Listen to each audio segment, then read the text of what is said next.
Të premten është zhvilluar seanca e gjyqësore për ankimimin e bërë nga kryetari i Bashkisë Tiranë, Erion Veliaj, për pezullimin e afateve të paraburgimit. Pezullimi i afateve të paraburgimit është marrë në datën 24 mars 2026, sepse kishte një strategji të Erion Veliajt, i cili që nga 24 korriku i vitit 2025 shtyn pambarimisht seancat. Pas seancës ka pasur edhe një reagim të avokatit të pandehur të Veliajt, Plarent Ndreca, i cili u shpreh se është instaluar një praktik ku ka një dënim kolektiv, kur mungon një avokati një të bashkëpandehuri, u pezullohen afatet e paraburgimit të gjithë të pandehurve. Plarent Ndreca e di mjaft mirë se çështja ligjore ndaj kryebashkiakut të Tiranës, Erion Veliaj, nuk fillon në datën kur ai ka marrë detyrën si avokat. Para tij ka qenë studioja ligjore e bashkëshortes së Arben Rakipit, kreu të magjistraturës, e cila në fakt është edhe studio që i ka faturuar Veliajt edhe një tjetër akuzë, atë të shpërdorimit të detyrës me vendim të gjykatës, edhe kjo nga gjykata administrative e Tiranës, ka pasur edhe disa avokat të tjerë, deri tek Artan Gjermeni, apo deri tek avokatja e vendosur kryesisht. E gjitha ka qenë një skem dhe skenar që Veliaj të dilte sa më shpejt nga burgu. Plarent Ndreca nuk mund të bëjë rolin e budallait, pasi nuk ka një dënim dhe gjykim kolektiv, por ka disa të akuzuar për disa vepra penale, ku kryesori është Erion Veliaj, klienti të cilin e mbron Plarent Ndreca, që edhe vet është i pandehur. Çështja e Erion Veliajt nuk fillon ditën kur ka shkuar avokat Plarent Ndreca. Është Erion Veliaj dhe avokatët e tij që kanë shtyr seancat. Është Erion Veliaj, klienti i Plarent Ndrecës, që i shtyn seancat sërish.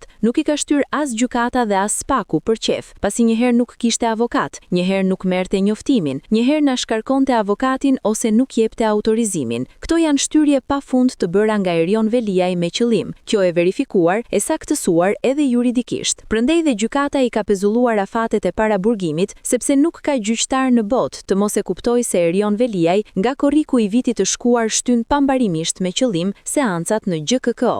CNA e ka thënë shpesh se po të ishte sadopak burr, do të kishte shkuar në seancat gjyqësore dhe tani mund të kishte mbaruar gjyqin, mund të kishte marrë vendim pafajësie, ose mund të ishte dënuar, por ka zgjedhur të shtyjë seancat, dhe këtë e di edhe Plarent Ndreca, e di Erion Veliaj dhe e din të gjithë. Nëse ka një çështje që të gjithë janë të qartë, është fakti se seancat janë shtyr pambarimisht me qëllim, dhe ligji e ka të qartësuar se çfarë ndodh në raste të tilla, dhe kjo ka ndodhur edhe me Erionin. Plarent Ndreca apeloi në GKKO shfuqizimin e pezullimit të afateve të paraburgimit, dhe vetë shkoi në seancë, dhe vetë kërkoi shtyrjen e seancës. Pra vetë apelon, vetë shkon në seancë, vetë kërkon shtyrjen, dhe më pas del abuzon në media. Këto janë veprimet e Plarentit. Tani është totalisht në botën e Erion Veliajt, edhe pse tani botët e tyre i kanë të ngjashme, se të dy janë të akuzuar nga spaku në GKKO për vepra të ndryshme penale.